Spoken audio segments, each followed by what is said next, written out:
Existe uma ideia bastante comum de que as idades de milhões de anos atribuídas às rochas são, na verdade, apenas interpretações.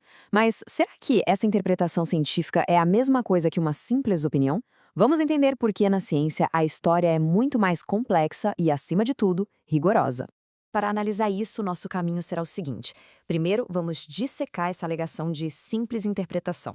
Depois, vamos ver como a inferência científica realmente funciona. Na sequência, aplicaremos esse conhecimento a um caso bem famoso, o do Monte Santa Helena. E por fim, vamos concluir com o que tudo isso nos diz sobre a confiabilidade da ciência. Vamos começar então com o argumento central. A ideia de que os resultados da datação radiométrica não seriam fatos concretos, mas sim apenas interpretações. É exatamente essa formulação que vamos analisar. É uma frase que à primeira vista pode até parecer razoável, mas que ao olharmos mais de perto revela uma visão um tanto equivocada sobre como a ciência opera. E, sendo bem rigoroso, a afirmação é tecnicamente correta. Na filosofia da ciência, é um consenso que todo dado empírico é visto através de uma lente teórica. O problema não está aí, o problema está em como essa verdade é usada para sugerir que essas interpretações são arbitrárias, como se a interpretação de um geocronologista fosse equivalente a qualquer outra opinião. Isso nos leva diretamente à pergunta crucial: se uma datação geológica é, de fato, uma interpretação, que tipo de interpretação é essa? É um palpite solto, livre, ou é algo muito mais estruturado e restrito por regras? É exatamente aqui que a diferença se torna evidente. A interpretação científica não é um exercício de imaginação, é um processo altamente disciplinado. E a geocronologia é um exemplo perfeito de como isso funciona na prática. Bem, aqui está o conceito central de tudo.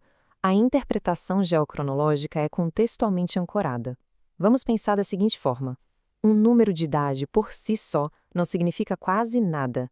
Ele só se transforma em uma informação científica válida quando é entrelaçado, integrado a uma imensa rede de outras evidências geológicas independentes. E essa rede de informações é enorme. Antes que uma data radiométrica seja considerada confiável, é preciso conhecer a composição detalhada da rocha, sua história de aquecimento e resfriamento, sua posição exata nas camadas geológicas, se ela sofreu alguma alteração e até mesmo se o método que se pretende usar é adequado para a escala de tempo esperada.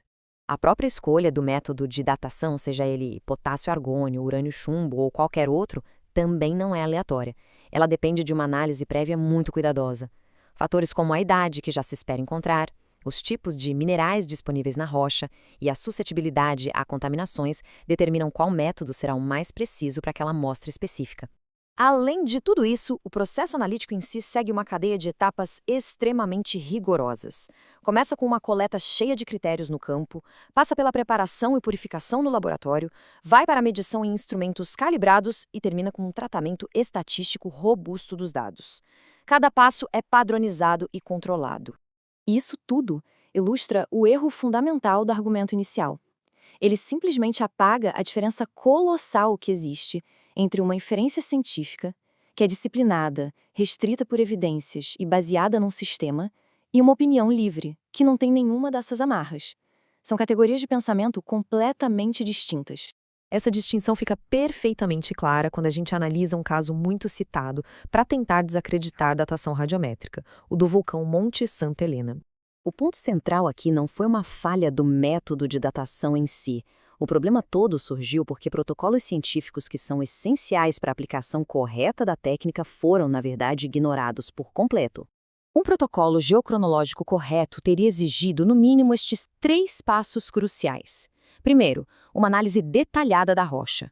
Segundo, a separação cuidadosa dos seus diferentes minerais.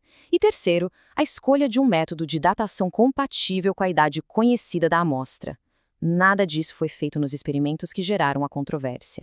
O erro principal foi datar a rocha total, o que misturou um material vulcânico novo, recém-formado, com cristais muito mais antigos que a lava simplesmente herdou no caminho. Esses são os chamados xenocristais. Além disso, o método de potássio-argônio foi mal aplicado para um material tão jovem e os componentes com histórias diferentes não foram separados. Qualquer geocronologista com experiência saberia na hora que o método potássio-argônio é totalmente inadequado para datar uma rocha de poucos anos. A quantidade de argônio produzido pelo decaimento radioativo seria minúscula, quase impossível de medir com confiança, E a amostra poderia facilmente conter argônio herdado, que distorceria completamente o resultado.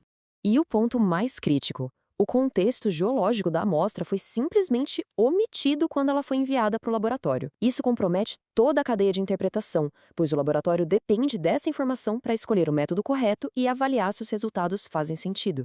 Então, o que esse caso famoso do Monte Santa Helena realmente nos ensina sobre a confiabilidade da geocronologia? Ele mostra uma fraqueza ou, na verdade, uma força? De uma forma que pode parecer irônica, o episódio não expõe uma fragilidade do método.